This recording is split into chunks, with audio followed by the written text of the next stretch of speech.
ఇవాళ జనవరి 3వ తారీఖు అంటే భారతదేశ వ్యాప్తంగా ఉన్నటువంటి మన ఆడబిడ్డలకు పండగ దినం. సావిత్రిబాయి పూలే గారి జన్మదినం. మరి సావిత్రిబాయి పూలే గారి 194వ జయంతి సందర్భంగా అందరికీ కూడా హృదయపూర్వకంగా నా శుభాకాంక్షలు తెలియజేసుకుంటా ఉన్నాను. మరి సావిత్రిబాయి పూలే అంటే ఆమె మామూలు బిడ్డ కాదు, ఒక పులి బిడ్డ. భారతదేశ వ్యాప్తంగా ఉన్నటువంటి ఆడబిడ్డలందరూ ఇవాళ చదువుకుంటున్నారంటే రోజు పొద్దున్న లేస్తే ఆమెకు దండం పెట్టుకోవాల్సినటువంటి పరిస్థితి. మరి సావిత్రిబాయి పూలే గారు తన జీవిత ప్రస్థానం మొదలుపెట్టినప్పుడు ఆమె కూడా చదువుకోలేదు, కానీ ఒక మహనీయుడిని ఆమె పెళ్లి చేసుకున్నది. బాపు జ్యోతిబా పూలే గారు పెళ్లి చేసుకున్న తర్వాత తన భార్య చదువుకోవాలని దగ్గరుండి భార్యను చదివించిన తర్వాత సావిత్రిబాయి పూలే గారు అనేక మంది ఆడబిడ్డలకు తను స్వయంగా చదువు చెప్పింది. ఎంతో మందికి చదువు నేర్పినటువంటి వ్యక్తి సావిత్రిబాయి పూలే గారు. మరి ఆ ఇద్దరు పుణ్య దంపతులు ఉద్యమంలోనే కాదు అన్నిట్లో కూడా జీవిత పర్యంతం కలిసి కష్టపడ్డారు. మొత్తం సమాజ ఉద్ధరణ చేయాలంటే విద్యా వికాసం కావాలని చెప్పి వారిద్దరు విద్య కోసం ప్రయత్నం చేసిండ్రు. చాలా అవమానాలు చేసిండ్రు. పాపం ఆమె బజార్లో నడిచిపోతుంటే రాళ్లతో కొట్టిండ్రు. ఒకప్పుడు మీద పేడ నీళ్లు చల్లినటువంటి పరిస్థితి ఉండే.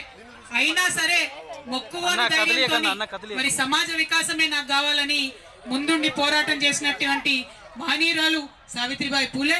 వారి జయంతిని ఇంత పెద్ద ఎత్తున మనం సెలబ్రేట్ చేసుకోవడం అన్నది నిజంగా తెలంగాణ బీసీ బిడ్డలది, తెలంగాణ బిడ్డలందరికీ కూడా జన్మ ధన్యమైనట్టుగా నాకు అనిపిస్తా ఉన్నది. అదేవిధంగా మరి వాళ్ళ మనం సావిత్రిబాయి పూలే గారి జన్మదినం సందర్భంగా ఇంతమందిని కలిసినాం. ఆవిడ ఉద్యమ స్ఫూర్తిని మనం ముందుకు తీసుకెళ్లాల్సినటువంటి అవసరం ఉన్నది. మరి ఇవాళ ఉద్యమం దేనికోసం చేయాలి ఒక్కసారి మనం ఆలోచన చేసుకోవాలి. చరిత్ర తెలుసుకున్నోడే భవిష్యత్తు నిర్మాణం చేస్తారని చెప్తారు. మరి 75 ఏళ్ళు అవుతుంది భారతదేశానికి స్వాతంత్రం వచ్చి. మరి ఇక్కడ ఇంతమంది బీసీ బిడ్డలు ఉన్నాం. ఈ 75 ఏళ్ల స్వతంత్ర భారతదేశంలో మనకి ఏం జరిగిందన్నది ఒకసారి ఆలోచన చేసుకోవాలి. నిజానికి చాలా మంది గొప్ప గొప్ప మాటలు చెప్తారు. కులం లేదు, కులరహిత సమాజం నిర్మిస్తామని చెప్తారు. కానీ అది వాస్తవమా? భారతదేశంలో కులం ఉన్నది, అది వాస్తవం. ప్రతి ఒక్కరం కులాల ఆధారంగానే బతుకుతా ఉన్నాం, అది కూడా వాస్తవం, కాదనలేనటువంటి వాస్తవం. అయితే భారతదేశ రాజ్యాంగం రాసినటువంటి పెద్ద మనుషులందరూ కూడా కులం వాస్తవం కాబట్టే కులం ఆధారంగా కొన్ని రక్షణలు కల్పించినారు. చాలా సంతోషకరం. ఎస్సీలలో ఉన్న కులాలకు, ఎస్టీలలో ఉన్న కులాలకు భారతదేశ రాజ్యాంగంలో కొన్ని రక్షణలు కల్పించినారు. నిజంగా ఆ బాబాసాహెబ్ అంబేద్కర్ కు భారతదేశ ప్రజలందరూ కూడా చేతులెత్తి మొక్కాలి. లేకపోతే ఎస్సీ ఎస్టీలకు ఇంతవరకు కూడా ఎటువంటి ఫలాలు కూడా దక్కకపోతుండే. కానీ బాధాకరమైన విషయం ఏంటంటే అదే సందర్భంలో బీసీలలో ఉన్నటువంటి కులాలన్నిటికీ కూడా రాజ్యాంగంలో చేర్చి రక్షణ కల్పించుంటే బాగుండేది. కానీ అది జరగలేదు. మరి అది జరిగి ఉంటే ఇవాళ నేను బలంగా చెప్తా ఉన్నా, మన బీసీల సంఖ్యాబలంతో నేను చెప్తా ఉన్నా, ఆనాడే రాజ్యాంగంలో బీసీలకు రక్షణ దొరికి ఉంటే ఇవాళ భారతదేశం అభివృద్ధిలో అమెరికాను దాటేసి ఉండేది అనేటటువంటి విషయాన్ని మనం ఈ సందర్భంగా చెప్పుకోవాల్సినటువంటి అవసరం ఉంది. కానీ జరగలేదు. జరగకపోగా తర్వాత ఉన్నటువంటి ప్రభుత్వాలు ఎంతో మంది ఉద్యమాలు చేస్తే 1953లో నెహ్రూ గారు ఆనాడు ప్రధానమంత్రి ఉన్నప్పుడు మొట్టమొదటిసారి బీసీల మీద అధ్యయనం చేయడానికి కాకా కాలేల్కర్ కమిషన్ అని చెప్పి వేయడం జరిగింది. పాపం ఆయన పెద్ద మనిషి, మంచిగా చదివిండు, పరిస్థితులు అధ్యయనం చేసిండు, భారతదేశం అంతా తిరిగిండు, 2 ఏళ్లలో రిపోర్ట్ ఇచ్చిండు.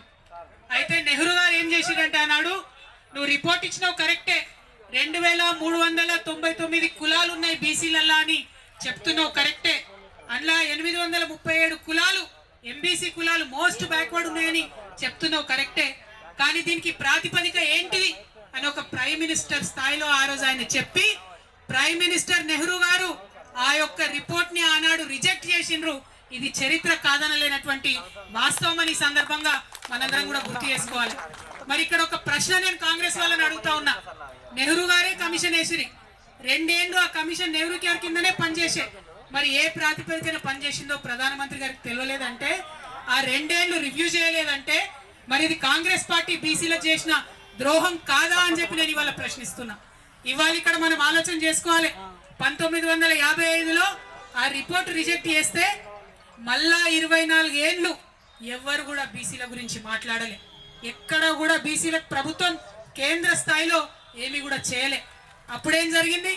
కాంగ్రెస్ ఏతర ప్రభుత్వం వచ్చింది. జనతా పార్టీ మొరార్జీ దేశాయ్ గారు ప్రైమ్ మినిస్టర్ అయిన తర్వాత 1979లో బీపీ మండల్ కమిషన్ వేసిరు. కాంగ్రెస్ వాళ్ళు వేయలే, మండల్ కమిషన్ వేసింది మొరార్జీ దేశాయ్ జనతా పార్టీలో.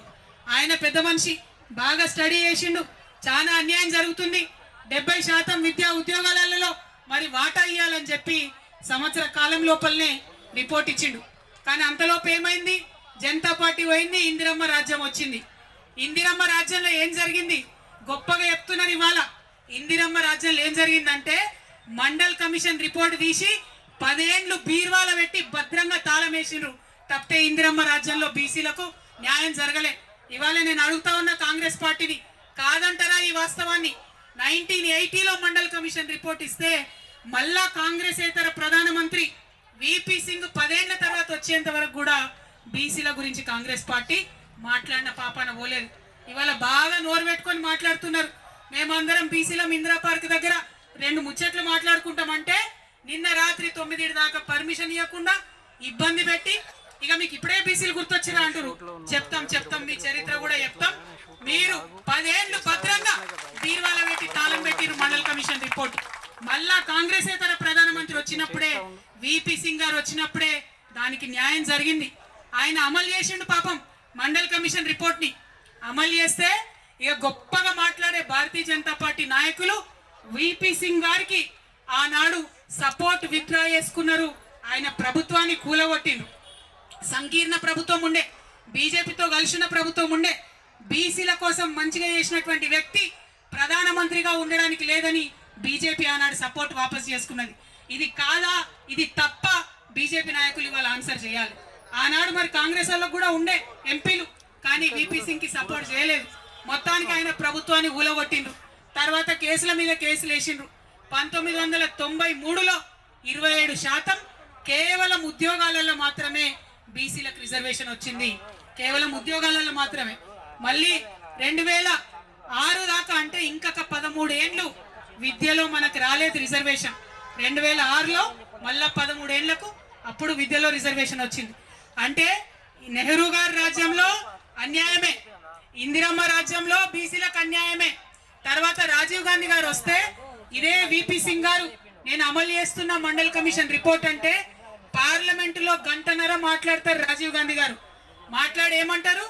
బీసీలకు రిజర్వేషన్లు ఇస్తే ఈ దేశం విచ్ఛిన్నం అయిపోతుందని చెప్పి ఆనాడు రాజీవ్ గాంధీ గారు మాట్లాడిండ్రు. ఇది చరిత్ర కాదని లేని వాస్తవం. ఇది తప్ప అని నేను కాంగ్రెస్ వాళ్ళని వాళ్ళు అడుగుతా ఉన్నా. ఆ తర్వాత 2006లో విద్యలో వచ్చింది రిజర్వేషన్. ఇక కొట్లాడంగా మరి సోనియమ్మ రాజ్యం వచ్చింది.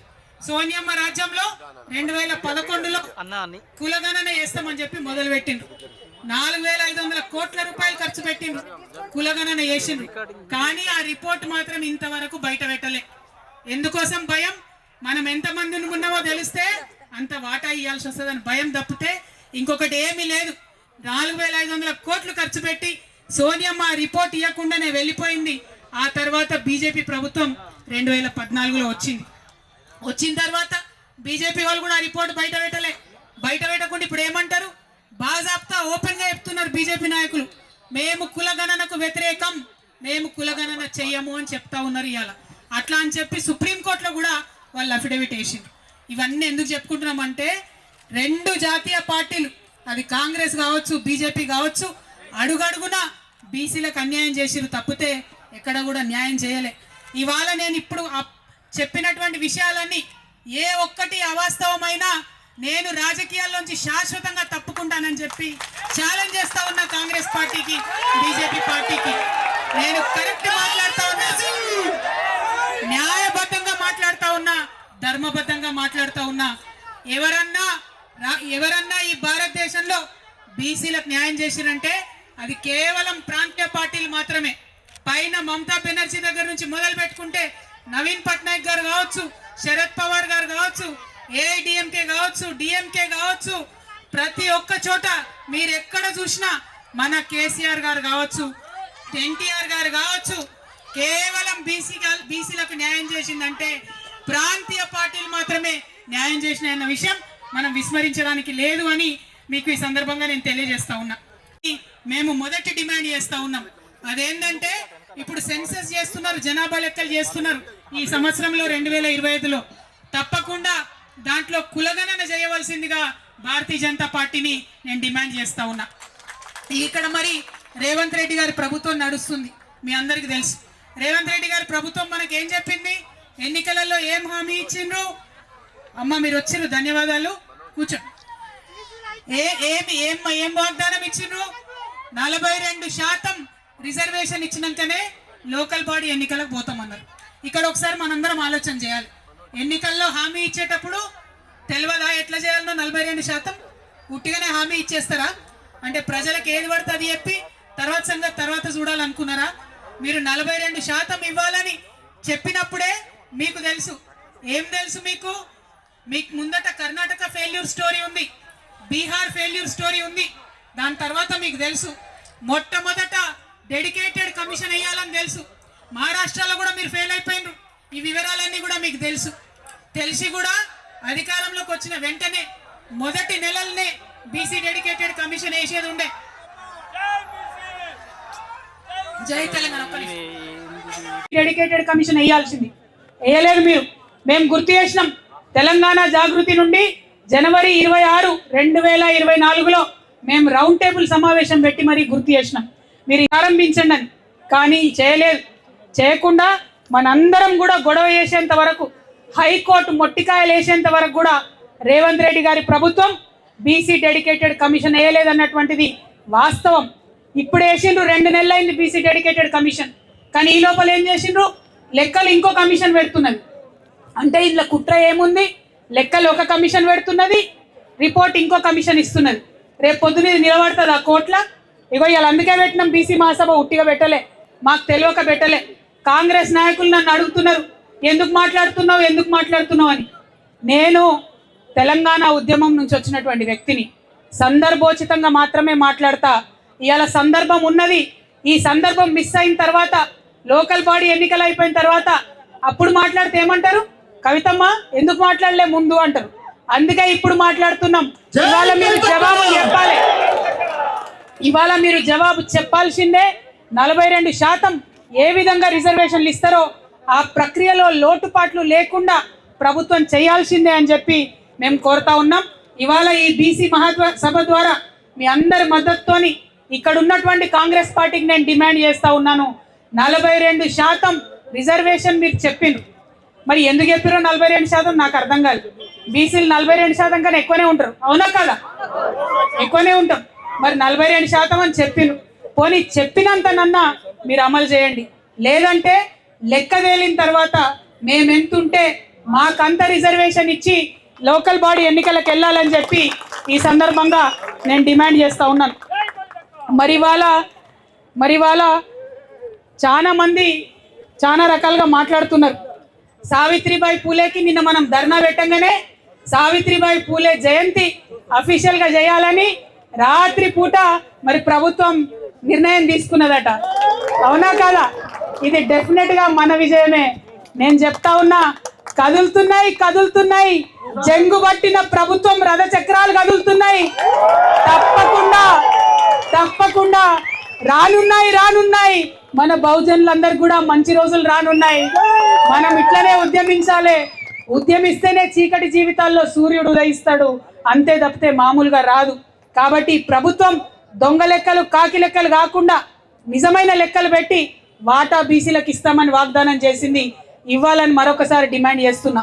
ఇక్కడ వచ్చిన మా మిత్రులందరూ కూడా కోరుతున్నా, మీకు భూమికి ఉన్నంత ఓపిక ఉండాలి. ఎందుకంటే 70 మంది మాట్లాడేది ఉంది. అలా మనము ప్రతి కులం నుంచి ఒక వ్యక్తికి ఇక్కడ పిలిచినాం. పాములు పట్టే అన్న కూడా వచ్చిండు, మరి పాము కూడా తీసుకొని వచ్చిండంట. భయపడకుండా ఎవరు, ఇప్పుడైతే కంట్రోల్నే ఉంది అది, కానీ పాము కూడా వచ్చింది మన మీటింగ్కి. నేను మిమ్మల్ని రిక్వెస్ట్ చేసేది ఏంటంటే, బీసీలలో ఉన్న అన్ని కులాలకు సంబంధించినటువంటి నాయకులు వారి వాయిస్ వినిపించాలనే ఉద్దేశంతో ఈ సభ పెట్టుకున్నాం. కొంచెం రష్ ఎక్కువైంది, అడిదికి ఎండ కొడుతుంది నాకు తెలుసు, క్షమించాలి. పోలీసు వాళ్ళు లేట్గా పర్మిషన్ ఇవ్వడంతో అంతకన్నా ఎక్కువ నీడ వేసే అవకాశం రాలేదు. మీ అందరితో నా రిక్వెస్ట్ ఏంటంటే, ప్రతి ఒక్కరికి మాట్లాడే అవకాశం ఇద్దాం. మధ్య మధ్యలో మా కళాకారులు వచ్చిండ్రు, కళాకారులందరూ కూడా మేము బీసీ కళాకారులం ఉద్యమిస్తామని చెప్పి వారు వచ్చిండ్రు, వారు కూడా పాటలు పాడుతుంటారు. మొత్తం అయిపోయినాక అందరూ 70 మంది మాట్లాడినాక లాస్ట్కు మళ్ళొకసారి ఈ మహాసభ తీర్మానాలు చేసుకొని అప్పుడు సభ ముగిస్తాం. కాబట్టి ఓపికగా కూర్చోవాలని చెప్పి అందరికి కోరుతా ఉన్నా. జై బీసీ, జై తెలంగాణ, జై భీమ్.